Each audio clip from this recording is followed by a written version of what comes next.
बहुत समय पहले की बात है।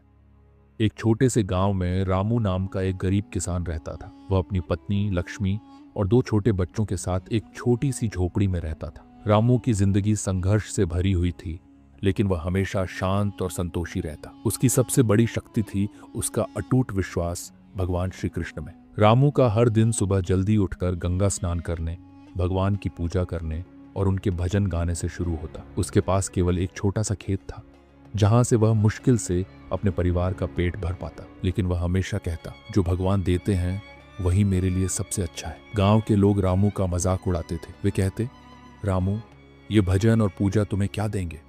मेहनत करो तभी जीवन सुधरेगा, भगवान से कुछ नहीं मिलेगा। रामू बस मुस्कुराता और कहता, भगवान की कृपा से सब ठीक होगा, बस थोड़ा धैर्य रखो। एक साल गांव में भयंकर अकाल पड़ा।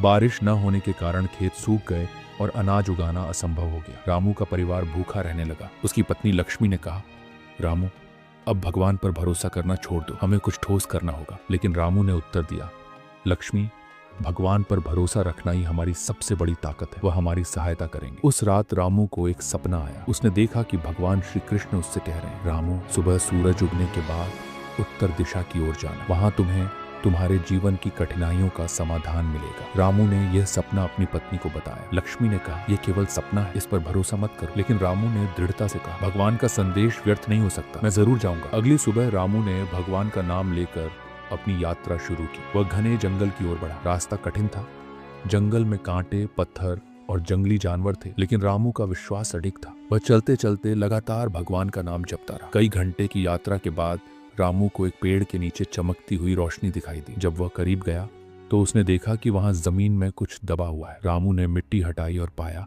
कि वहां एक बड़ा घड़ा दबा हुआ था। घड़ा खोलने पर रामू की आंखें खुशी से चमक उठी। उसमें सोने के सिक्के और गहने भरे हुए थे। वह रो पड़ा और भगवान को धन्यवाद देने लगा। उसने कहा, हे प्रभु, आपने मेरी प्रार्थना सुन ली, मैं हमेशा आपका आभारी रहूंगा। रामू ने घड़ा उठाया और गांव लौट आया। उसने उस धन का उपयोग न केवल अपने परिवार के जीवन को बेहतर बनाने के लिए किया, बल्कि पूरे गांव की मदद भी की। उसने एक तालाब खुदवाया, जिससे गांव में पानी की समस्या खत्म हो गई। उसने अनाज का भंडार बनवाया, जिससे गांव के लोग अकाल के समय सुरक्षित रहे। गांव के लोग जो पहले रामू का मजाक उड़ाते थे, अब उसकी भक्ति और दया की सराहना करने लगे। वे कहते, रामू, हमने तुम्हें गलत समझा, भगवान वास्तव में सच्चे भक्तों की मदद करते हैं। रामू ने उत्तर दिया, भगवान हमेशा हमारे साथ है, हमें केवल धैर्य और विश्वास रखना